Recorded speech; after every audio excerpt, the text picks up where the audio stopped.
আসসালামু আলাইকুম। আমার সকল বন্ধুদের জানাই শামসুন নাহার ব্লগ চ্যানেলে স্বাগত। বন্ধুরা দেখো, সকালবেলা চলে আসলাম রান্নাঘরে আর রুটি বেলে নিচ্ছি। এখানে দেখো রুটি বেলে তারপর এখন সেঁকতেছি। তো সকালে যে রান্নাঘরে যে কাজ থাকে সব সারা হয়ে গেল। প্লেট গ্লাস বাসনপত্র সব মেজে তারপরে আসলাম রুটি করতে। এরপরে যাব নাস্তা করতে, তারপরে দুপুরের রান্না।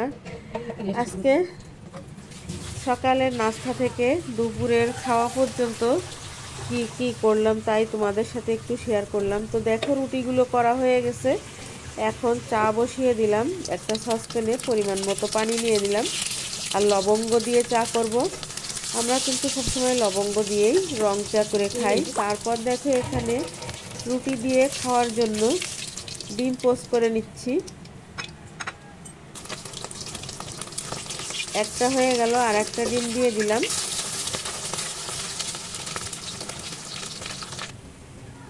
এদিকে চার পানিটা ফুটে উঠছে, এখন পাতি দিয়ে দেবো আমি।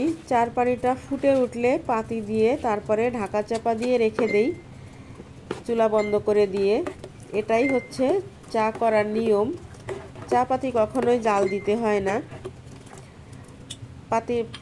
পানিটা ফুটে উঠলে পরিমাণ মতো পাতি দিয়ে ঢাকা দিয়ে রেখে দিতে হয়। তারপর দেখো চলে আসলাম সকালের ব্রেকফাস্ট করতে টেবিলে। তো এখন নাস্তাটা করে নেব। আজকের রুটি মোটা মোটা হয়ে গেছে।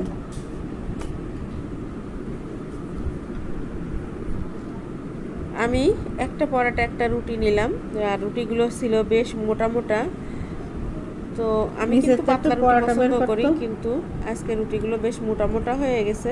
আর নিয়ে নিছি একটা ডিম পোস্ট, আর সাথে আছে 1 কাপ করে চা। তো রুটি পরাটা খেয়ে তারপরে চা খাবো। বন্ধুরা সঙ্গে থাকো, দেখতে থাকো। ভালো লাগলে লাইক কমেন্ট শেয়ার করে দিও।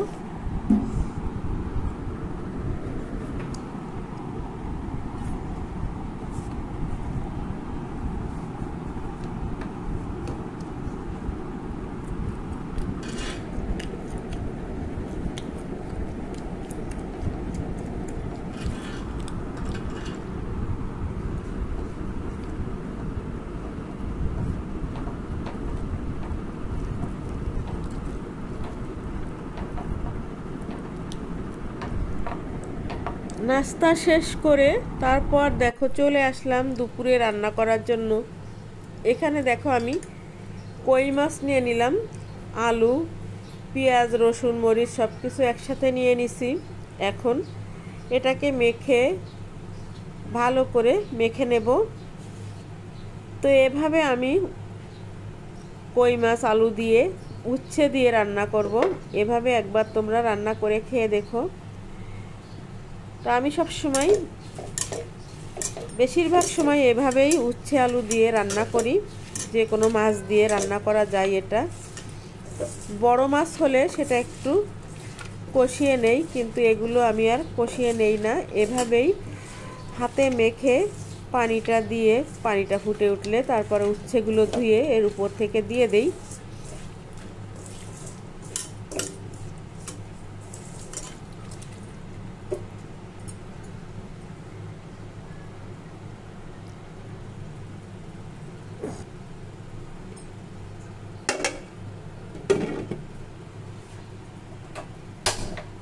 বন্ধুরা দেখো ঝোলের পানিটা দিয়ে আমি ঢাকা দিয়ে দিলাম। এদিকে আমার উচ্ছেতে কিন্তু লবণ মেখে রাখছি। এখন এটাকে ভালো করে কষলে ধুয়ে নেব। আর ওদিকে দেখো বেগুন কাটা আছে, ওটা দিয়ে রয়না মাছ বা মেনি মাছ যেটা বলে সেটা দিয়ে রান্না করব। এদিকে দেখো আমার তরকারিটার ফুটে উঠছে, ঝোলটা ফুটে উঠছে। এখন আমি উচ্ছেগুলো এর উপর দিয়ে দেব।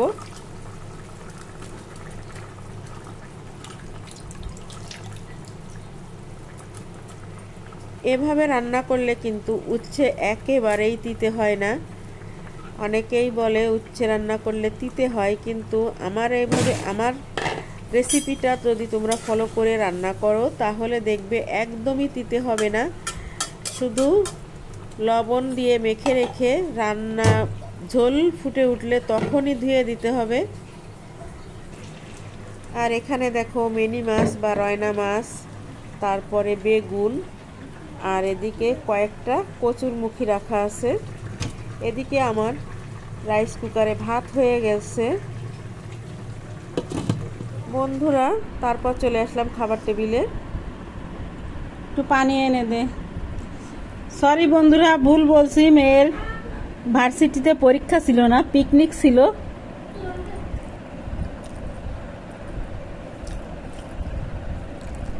বন্ধুরা আমি এখন সে তো পিকনিকেই খেয়ে আসলো, দুপুরের লাঞ্চটা করে আমার নিচ্ছি। এখন একা একা খেতে হচ্ছে। তো দেখো আমি উচ্ছে দিয়ে ভাত খাচ্ছি। কালারটা অসাধারণ একটা কালার আর অসাধারণ স্বাদ।